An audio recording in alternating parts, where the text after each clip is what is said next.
Hi guys, in this lecture we are gonna start with digital electronics. So first of all, the question that comes to mind is what is meant by digital? Digital, if you see, the word is derived from the word digit. Digit, as we know, in our system there are 10 digits, 0 to 9. So digital electronics is a branch of electronics where we deal with a finite number of digits or symbols. Like 26 alphabets are there. There are 10 digits in our number system. So these sort of finite symbols signify digital electronics. So what we do is when we are dealing with such finite set of numbers and we are constructing circuits based on those, we will call it as digital electronics, because the circuits that we are constructing is electronic circuits and we will be dealing with digital systems or finite set of values. So basically there are two type of system. One is analog. Analog means continuous. Other is digital. Digital or discrete. So analog means continuous value, like between 0 and 1. Let us say all values are possible. 0.001, 0.0001. So all such values are possible in case of analog. But in digital, only discrete values are possible. Let us say 0, 0.5 and then 1. And no value in between these values is possible in case of digital electronics. But in analog, all the values between any two numbers are possible. So the question comes to mind is, all our systems are analog, like our speech signal is analog continuous, it is not discrete. We do speak a lot of spectrum of the words and our voice also has a continuous range. It is not discrete. Then what is the purpose or what is the reason that we move to digital systems, or why should we use digital systems when the physical world around us is analog? So I have cited here some of the reasons. Like if you see, first reason, digital systems are easier to design. As we move through the course, you will realize that digital systems are much easier to design as compared to analog systems. So we will see that in coming chapters how to design digital systems, but it is quite easy. Then, secondly, as we know that only a finite set of digits is possible. So I need to store only finite set of digits. But in case of analog, if we want to store the information, we need to store infinite number of samples. So information storage is easy, or we can say memory we can construct easily. Memory circuits can be constructed easily. Thirdly, accuracy and precision are much better. How come? If you see, suppose my digit is 0.0011 and if I add 0.001 in this, then it will become 0.0021. So now this number has been spoiled due to some noise. 0.0011 becomes 0.0021. But if I add 0.001 here, it will become 0.00, sorry, 0. It will become, and if I add in 0.5, it will become 0.501. But as I know in my system only 3 digits are possible, 0, 0.5 and 1, I will automatically understand that this corresponds to 0.5. But in analog system, as I know all the symbols are possible, so I do not know whether my number has been corrupted or it is coming out correctly. So that is why accuracy and precision are much better in case of digital, as in case of noise we can round the number off to the nearest possible digit. Okay, so if it were 1.001, then I will round it off to 1, because I know 1.001 is not possible, so most probably the number has been 1. But in case of analog, after noise enters the system, I do not know whether the digit coming is corrupted or whether it is exactly the same as desired value. Okay. Fourthly, operation can be programmed. As you know, in our computers, microprocessors are coming, like Intel Core i3 and all those processors. So operation is easily programmable. Those processors are digital in nature. So by constructing microprocessors, microcontrollers, we can easily program the operation of a system, which is not possible in case of analog. And lastly, as I cited an example, these systems are less affected by noise. So actually what we do in our physical systems, or since all the systems are analog, we first convert an analog to digital signal and we do the processing in digital domain, and then we again convert it to analog signal and transmit it to the receiving end. So this is how we use the power of digital systems. We never have digital signals, but we need to convert analog signals to the digital signals. So in today's class, what we'll do is we'll get acquainted with the number systems that are persisting in our digital electronics. We will first try to be comfortable with the terminologies that are gonna be used in throughout the course. So first thing we'll do is number systems. So in case of number systems, one term that is commonly encountered is base or radix R of the system. So what is this base? Base means number of digits in the system.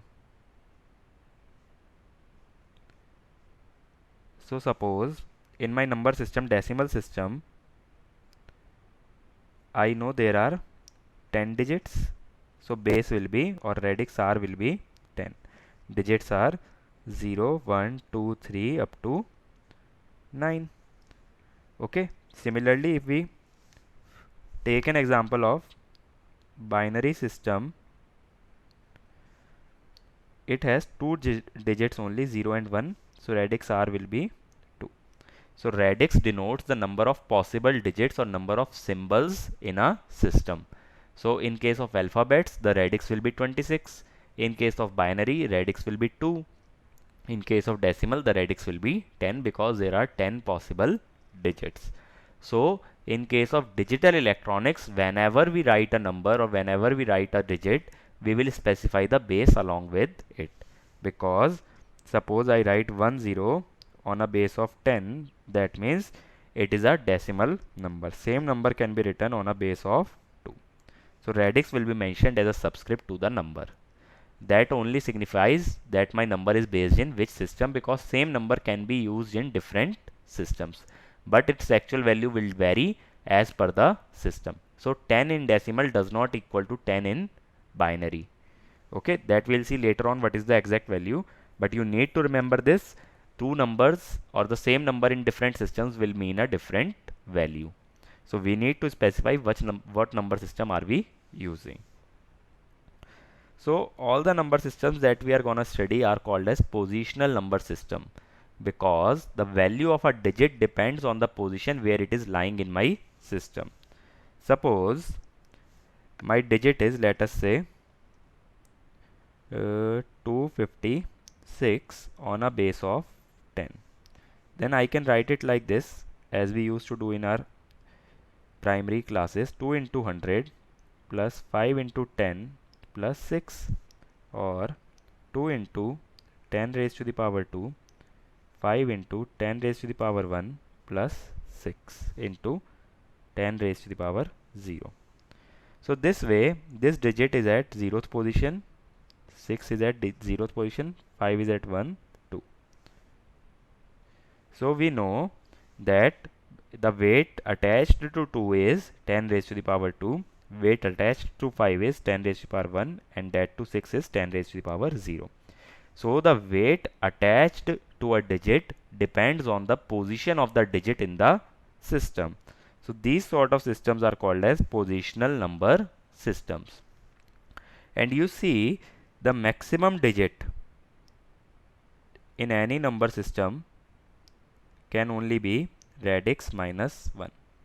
That is, in case of decimal, maximum digit can be 10 minus 1 is equal to 9. So we have numbers from 0 to 9.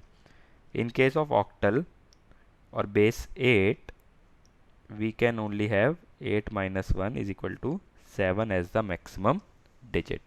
In case of binary, we know radix is equal to 2. So we have 2 minus 1 is equal to 1, 1 as the maximum digit. So similar things happens in all the number systems. The maximum possible digit is R minus 1 or radix minus 1. And positional number systems are those where the digit weightage depends on the position where it is lying in a system. So suppose if same number is given to me in a octal number system, then I will say 256 raised to the power 8. Now what it should be? It should be 2 into 8 raised to the power 2 plus 5 into 8 raised to the power 1 plus 6 into 8 raised to the power 0. So this will be 2 into 64 plus 5 into 8 plus 6.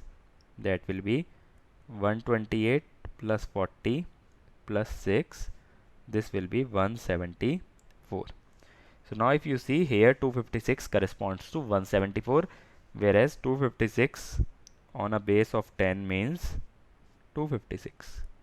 So that is what I was suggesting. Same number on two different bases will mean different things, or it will have a different value. So this is what you need to understand is different numbers on different bases or the same numbers on different bases will have different values. So that is why specifying the base of the number system is very necessary while specifying or using any number. Okay. So next thing that comes to mind is how do we convert between these systems? As we know, multiple systems are existing like binary. Okay. Then we know octal, base of 8. Then hexadecimal. Hexadecimal means digits will be 15, radix is 16, and rest 6 things will be alphabets from A to F. So it has 16 digits or radix of 16.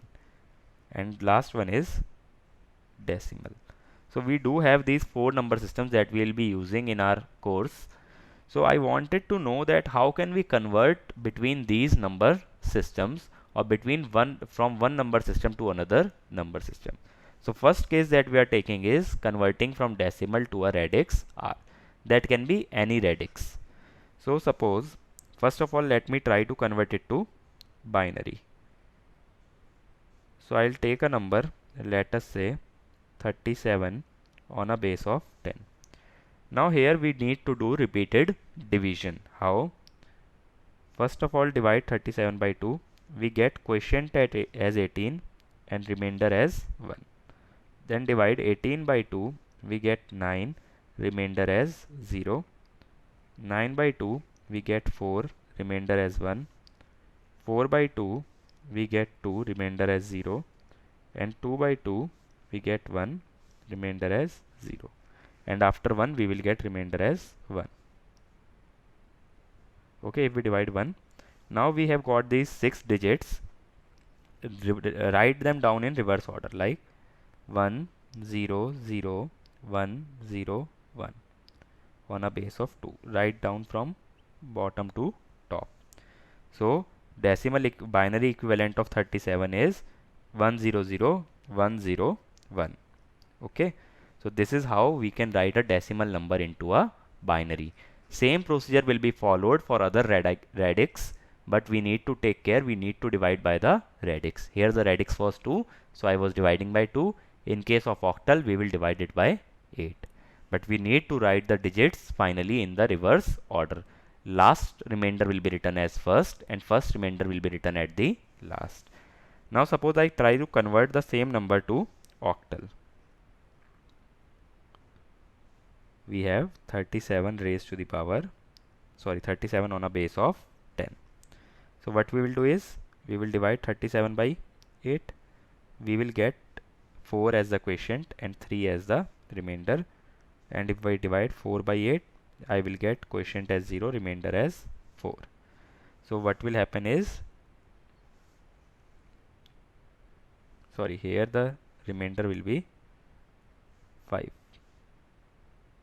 So what will happen is, I will write it as 45 on a base of 8. So 37 on a base of 10 corresponds to 45 on a base of 8. So this way we can convert decimal to octal. Now if I try to convert it to hexadecimal, I want to convert it to hexadecimal, then what I will do, I will divide it by 16. 37 by 16 will yield 2 as the quotient and 5 as the remainder. And if I divide 2 by 16, I'll get 0 as the quotient and 2 as the remainder. Then I'll write it like this. It will be 25 on a base of 16. So this way we can convert any decimal number to a number of any radix. Just we need to do repeated division by the value of radix or by the value of base. We need to continuously divide and note down the remainders and then write all the remainders in the reverse order. That is, last remainder first and the first remainder should be at last. This is how we convert our decimal numbers to any radix r.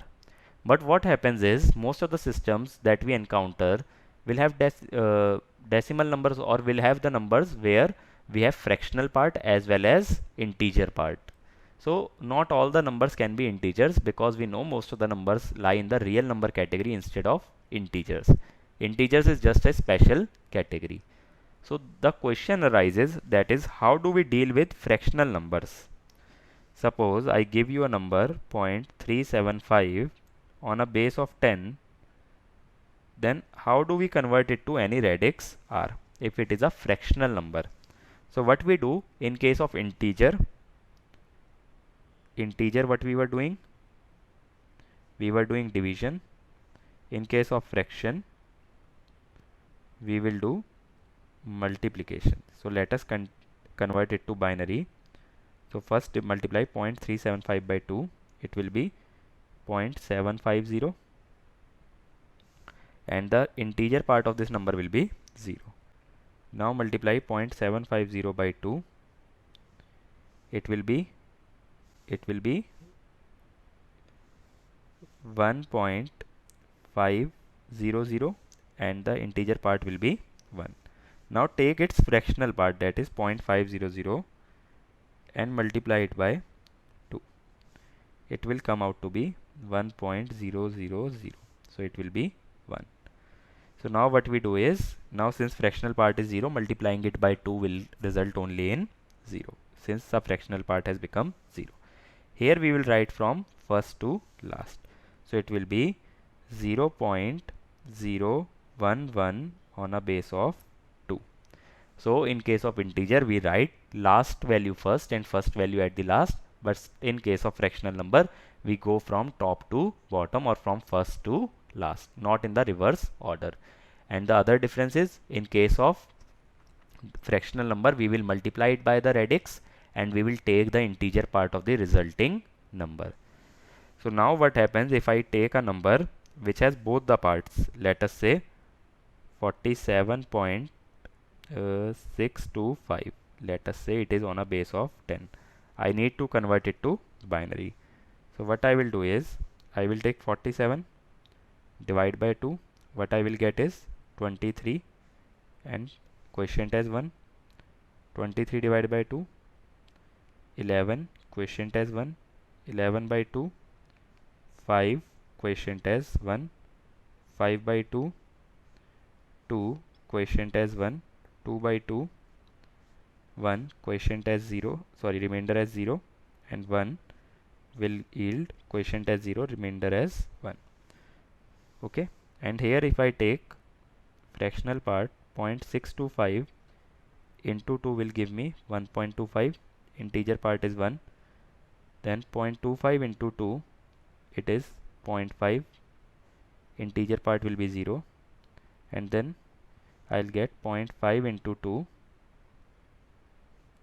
equal to 1.0, integer part will be 1. Now I know the decimal part is 0, so if I multiply even it by 2, it will be 0. So what I get is, I'll write these numbers from bottom to top. So I will get 1, 0, 1, and then 111, and after decimal I'll write in the same order 101 on a base of 2. So this is the equivalent of this decimal number. So what we do is, we treat the fractional and the integer part separately, and we follow the different rules for converting both the parts to a radix r. So this is how complete conversion from a decimal to any radix r takes place. Now suppose I want to go into the reverse order. That is, I want to go from radix r to decimal. As I know, all the numbers are positional number systems, so I'll multiply each digit by a corresponding weight. Okay, so let us take an example in binary. let us say my number is 110 dot, this is the decimal point, 011 on a base of 2. So what I will do is 110 dot 011. So I will multiply it by corresponding weights. Weight of this will be 2 raised to the power 0, 2 raised to the power 1, 2 raised to the power 2, 2 raised to the power minus 1, minus 2, minus 3, and I will add all these. So it will be 4 plus 2 plus 0 plus, how much it will be, 0 plus, this will be 0.25 plus 0.125, that is 6.375 on a base of 10. So you need to just multiply the digit by its weight. Weight will depend on the position because this is an example of positional number system. Now suppose I take a number in a octal number system. Let us say 47.5. It is in octal. So what I will do is 4, 7, 5. The position will be 8 raised to the power 0, 8 raised to the power 1 and 8 raised to the power minus 1. So it will be 32 plus 7 plus 5 by 8. How much it will be? 0.625. So it will be 39.625 on a base of 10. So this is how we can convert from octal to decimal. Same way we can do for let us say hexadecimal. Let me write 1A F dot B on a base of 16. So I'll write all the digits separately. 1AF dot B. So 1 will be 1, A corresponds to 10, F corresponds to 15 and B corresponds to 11. And weightage will be 16 raised to the power 0, 16 raised to the power 1, 2 and 16 raised to the power minus 1. So my number will be 16 square will be 256 plus 160 plus 15 plus 11 by 16. So this way we can get the number on a base of 10.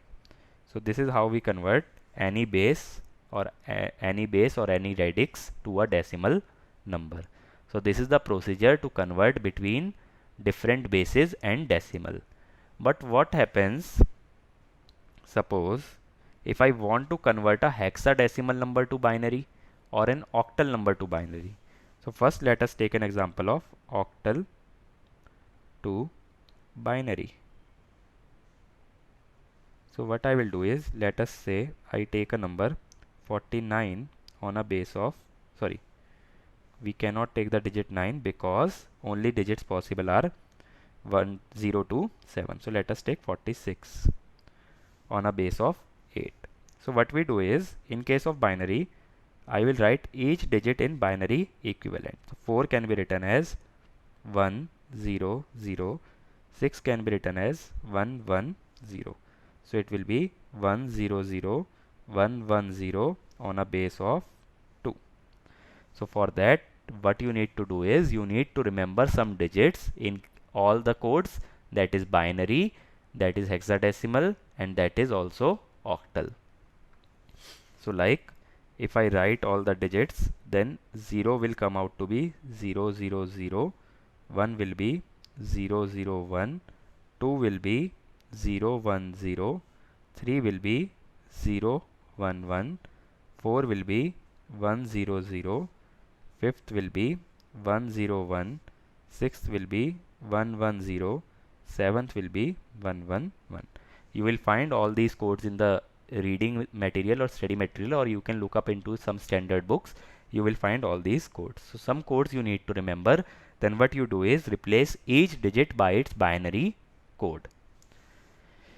Then if I want to convert, let us say, hexadecimal to binary, I want to convert it from hexa to binary. Then what happens? Suppose AF dot B5, I will write each digit. A means 10, so 10 will be 1010. F means 15, 1111. B means 11, so 1011, and 5 means 0101. So we will club these 16 digits and we will write it on a base of 2. Same way, if I want to convert any binary number into a hexadecimal, then what I will do is, let us say I take a binary number 01100101. Okay. So what I will do is, I'll try to make pairs of 4 digits because I know each hexadecimal number requires 4 bits to be represented. So I'll take first these 4 bits. Now what I see is, I am left with only 3 bits. So I will take additional 0 here because 0 does not matter. Then these will be 4. Now I know this is 5 and this is 3. So this is 35 on a base of 16. Similarly, if I wanted to convert it to octal, then I will take group of 3 bits. This 3 bits, then these 3 bits, and then this is anyways 0. So let us take one more here. Suppose this is the number, then I'll add 1 0 and make it a group of 3 bits. So this is I know 5, this is I know 6, this is a 2. So it will be 265 on a base of 8. So this is how we can convert between binary and also any other radix, mostly octal and hexadecimal. So binary and octal hexadecimal can be interconverted. Then if I want to convert hexadecimal to octal, then what I do is first convert hexadecimal to binary and then binary to octal. This way we have to go. There is no direct way from going from hexadecimal to octal. So either you go from hexadecimal to decimal, then octal, or hexadecimal to binary and then octal, whatever you feel comfortable. But personal opinion is you should try to prefer binary because here just you need to group the bits. So that is much more easier as compared to repeated multiplication and division.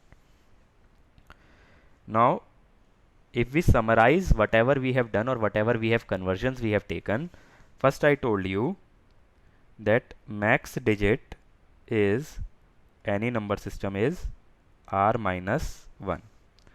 The next thing I told you is how to convert from decimal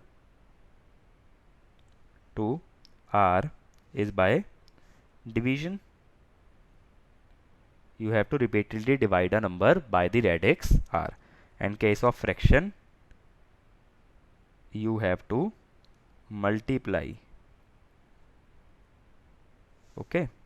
Thirdly, what we saw is r to decimal. Then we saw what we do is positional weights. We multiply a number or digit by its positional weight. And last what we saw is for binary to octal or hexadecimal, we represent each digit in binary. Each digit can be written in binary equivalent. For that you need to remember some specific set of digit. Let us say you need to remember 0 to 9 and A to F. These symbols you need to always keep it in your mind. Then only you can perform this conversion. So this is all for this lecture. What we will do is next lecture is we will study binary number system in more detail, because most of our machines will work on a binary number system, that is on string of zeros and ones. So we'll try to understand what sort of codes or what sort of number systems more we can form from binary. So till then, this is all.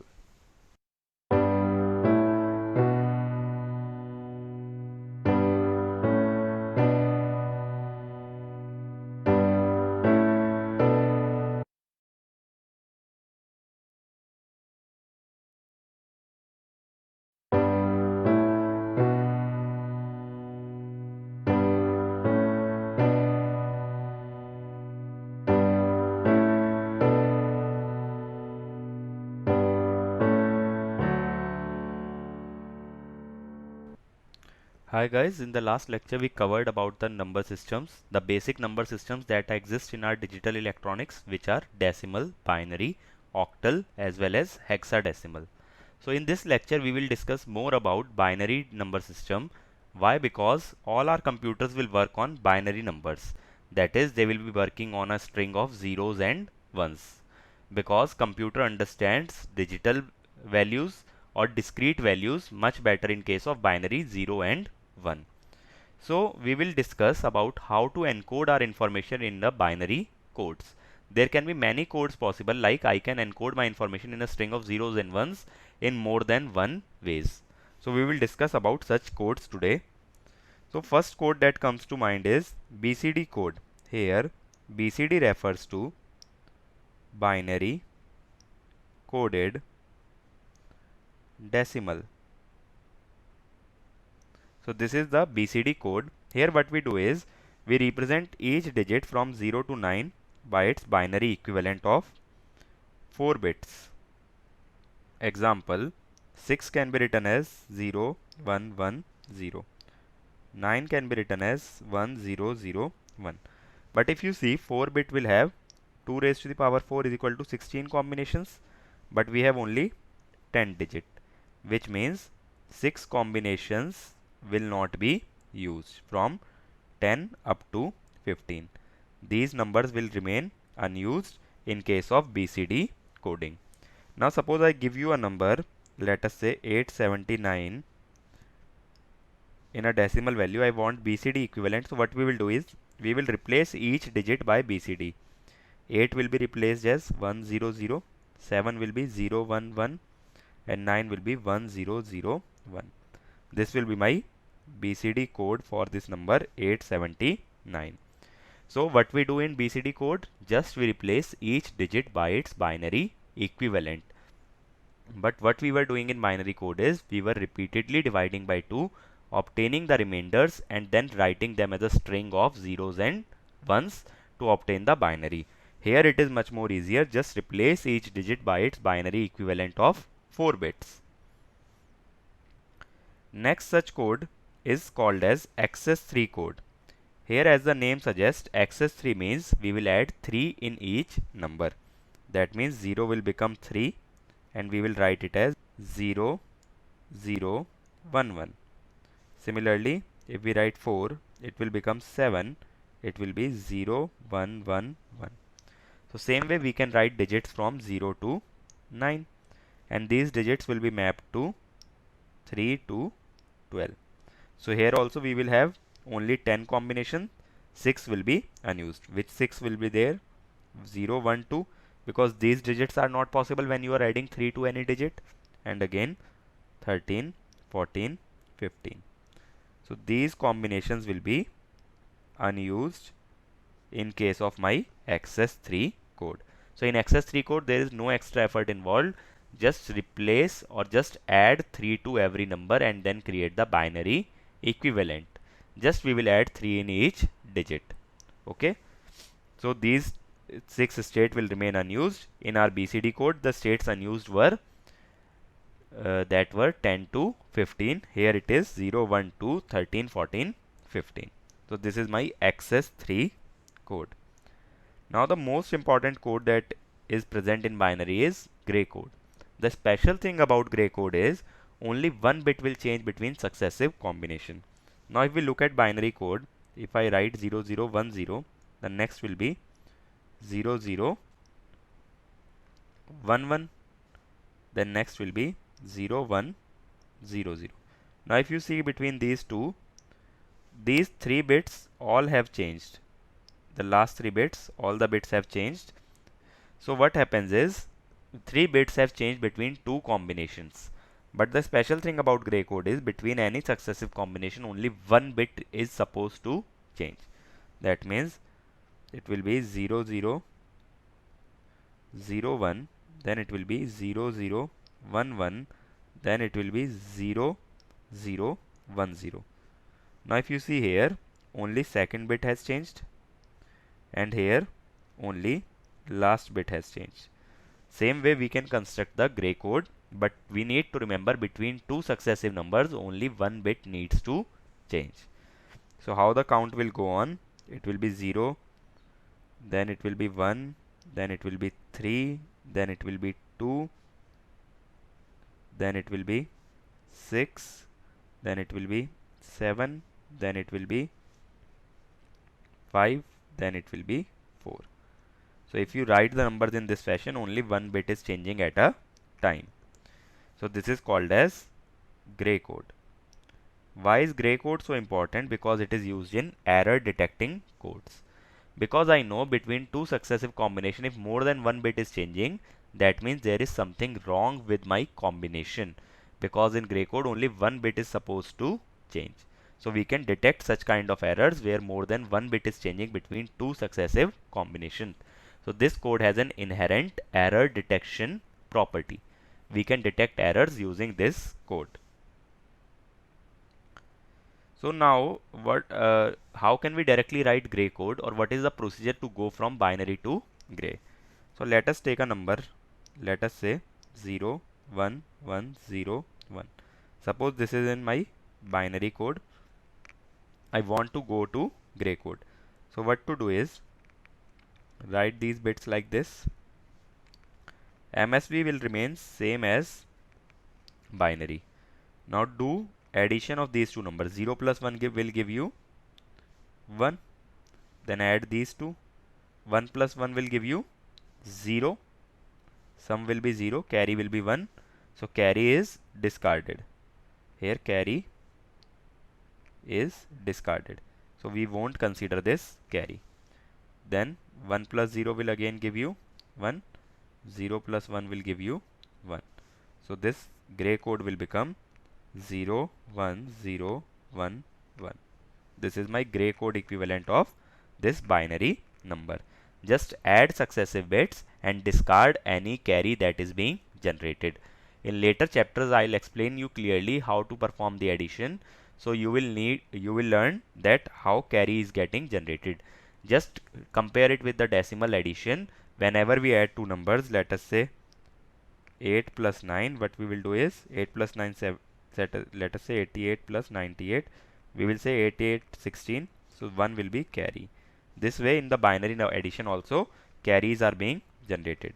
So whenever carry is being generated, we are discarding that and we are taking only the sum. So this is how we will generate a gray code from a binary.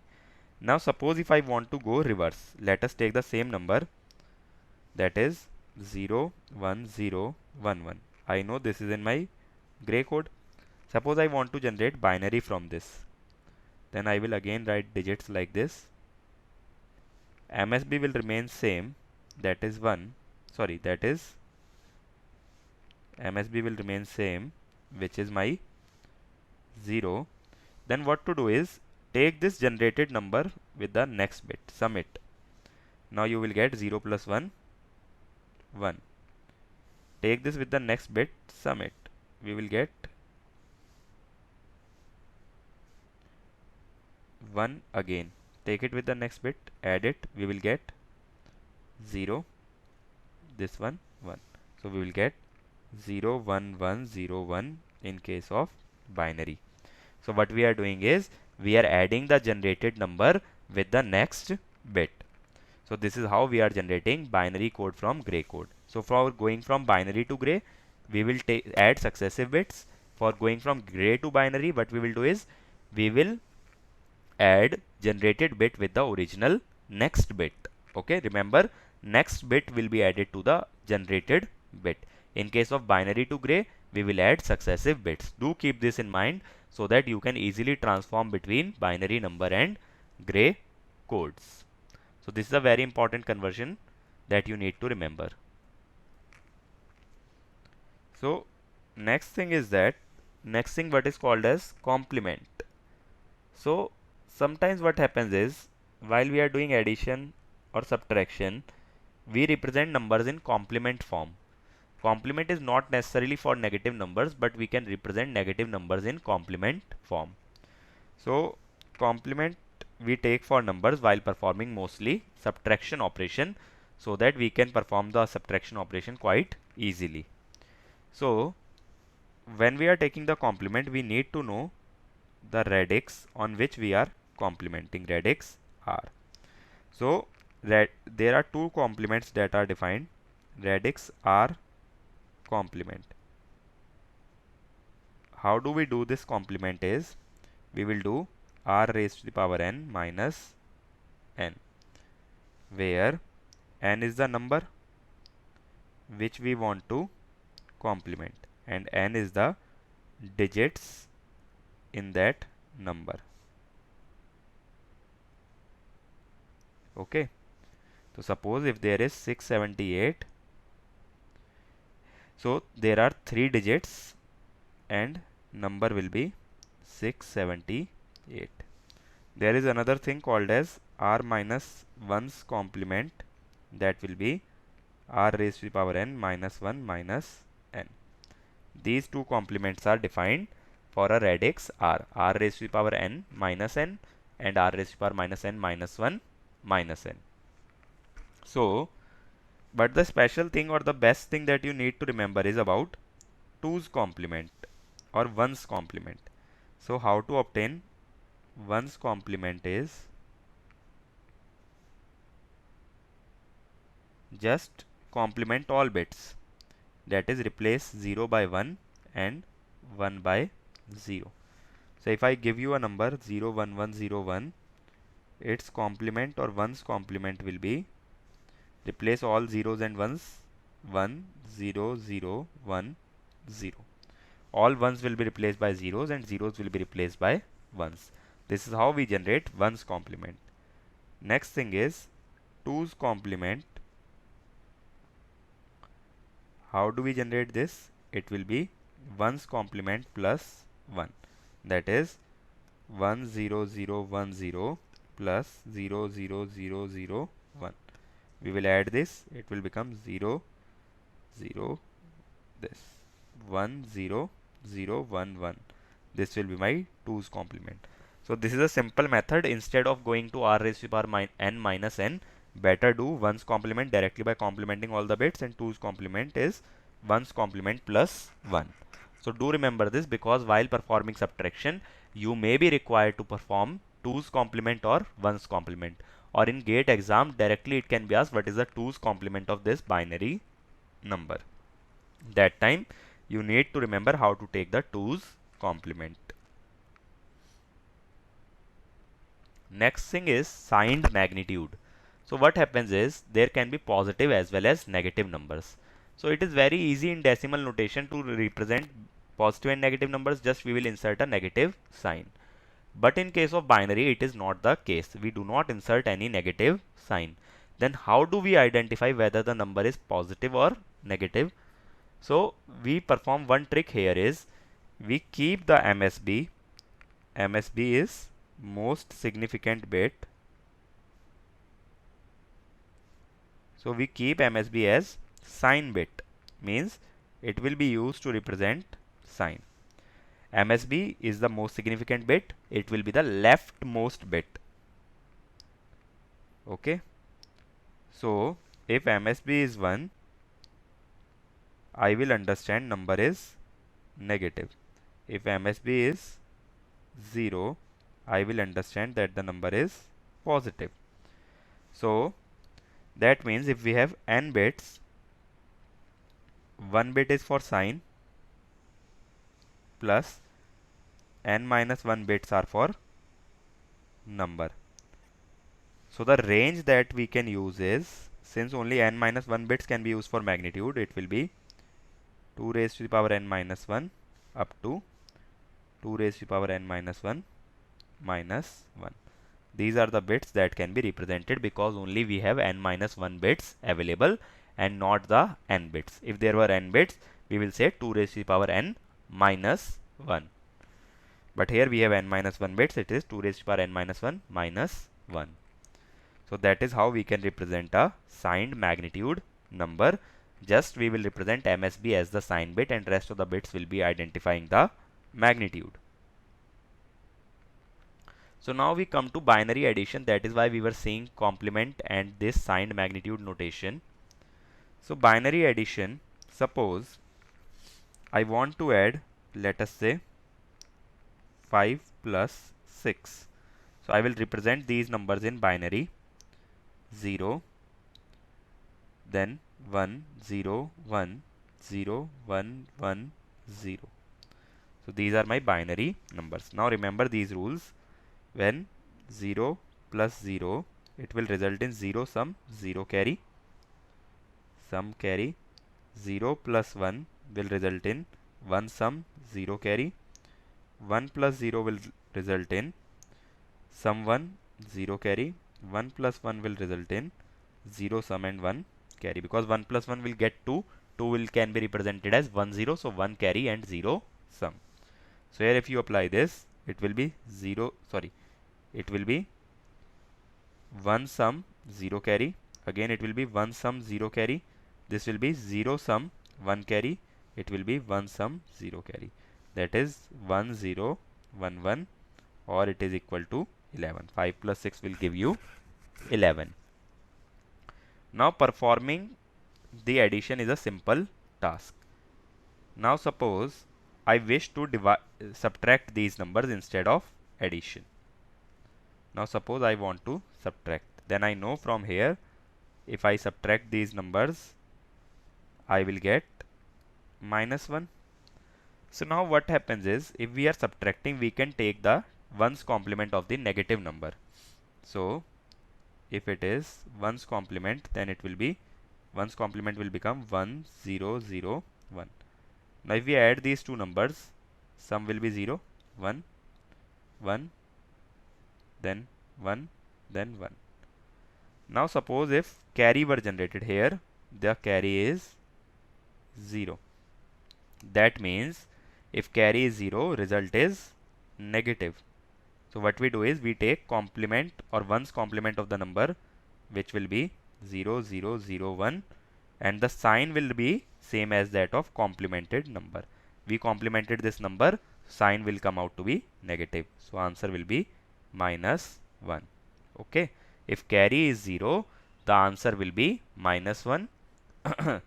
The answer will be obtained by taking ones complement of the number, and sign will be same as that of number which you complemented.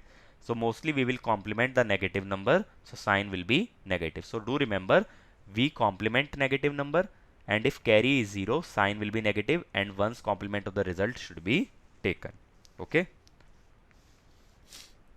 So suppose if we were to subtract, let us say not 6 but some other number. Let us say we were subtracting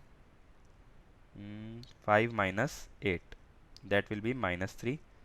So if it is 0 1 0 1, it is 1 0 0 0.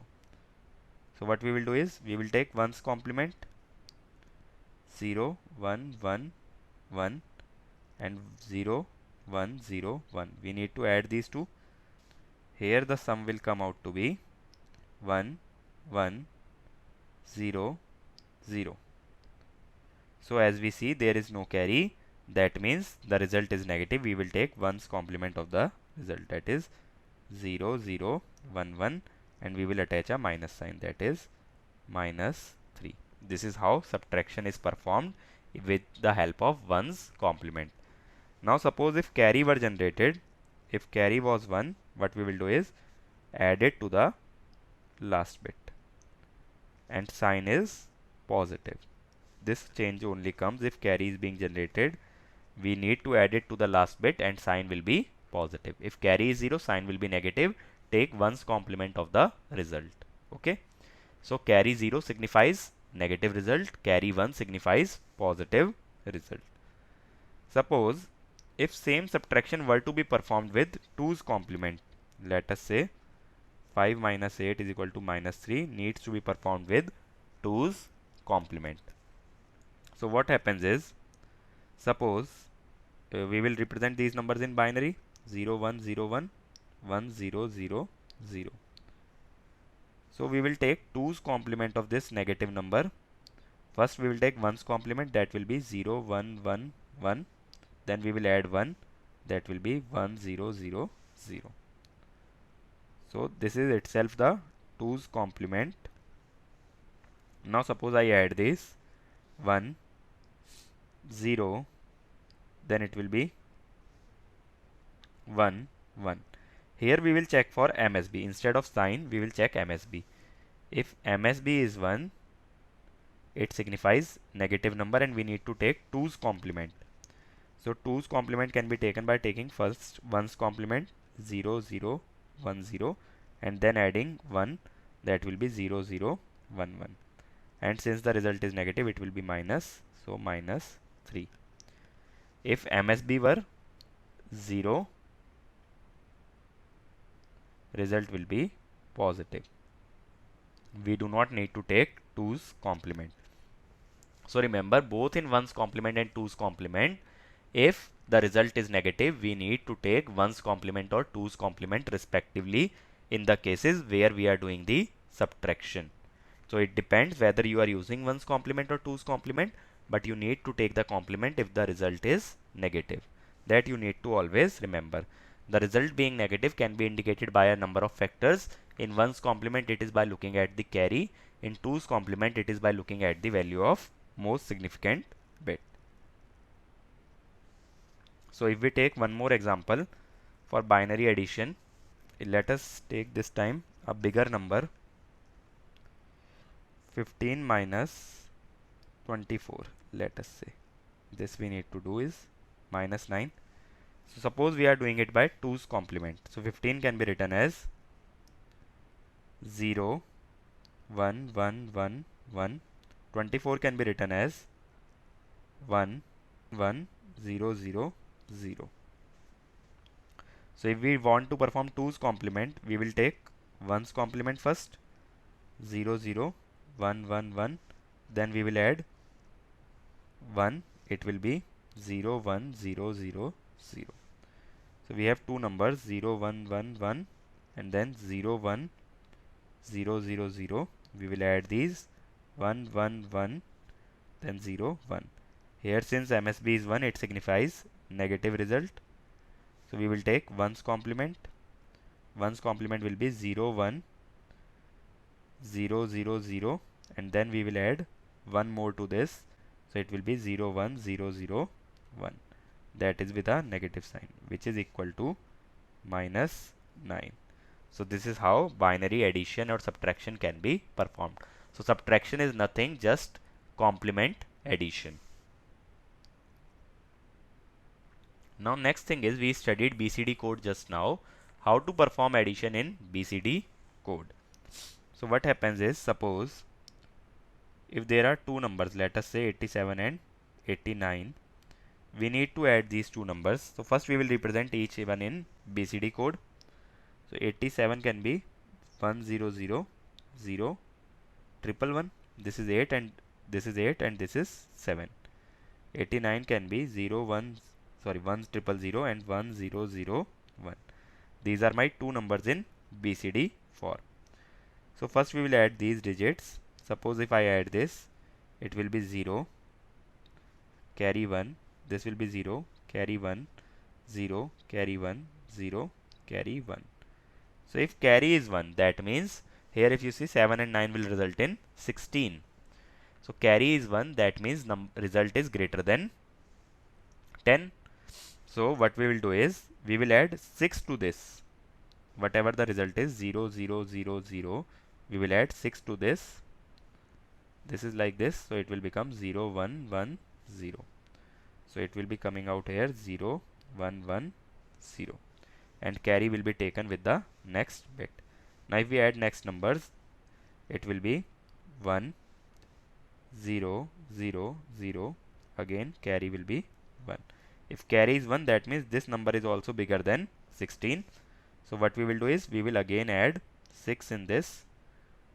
0, 1, 1, 0. It will be 0, 1, 1, 1. So what it will be? 1, then 0, 1, 1, 1, 0, 1, 1, 0.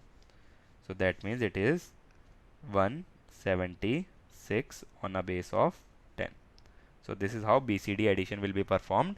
If the result of addition of two digits ever exceeds 10, then carry will be taken with next digit and we need to add 6 to the existing digit if the result ever goes beyond 9. Okay, because in BCD only digits up to 9 are permissible. If result goes beyond 9, take the carry with the next digit and add 6 to the existing digit sum. So do remember this method for BCD addition. Most of the times, though it may not be asked, but it is better to be kept in mind because we never know. Sometimes GATE can ask question from this BCD addition because it is simple enough.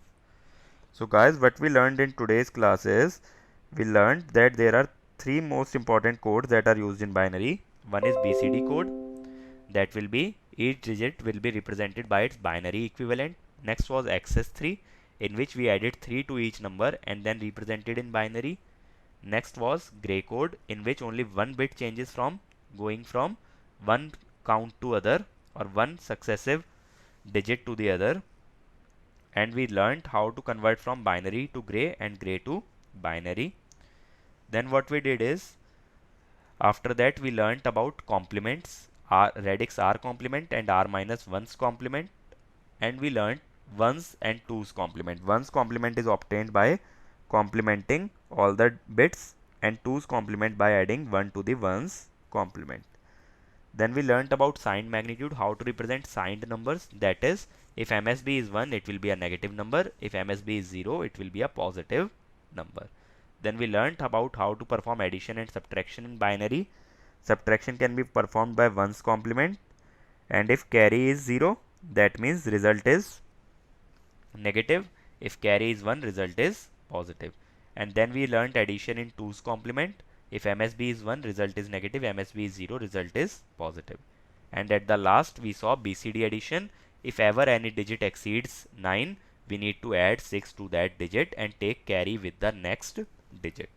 So this is all for this class. In the next class we will be moving up to Boolean algebra. That is one of the most important topic in digital electronics because it forms the base for all the further chapters. So till then, try understanding these concepts, and if you can, solve some problems also.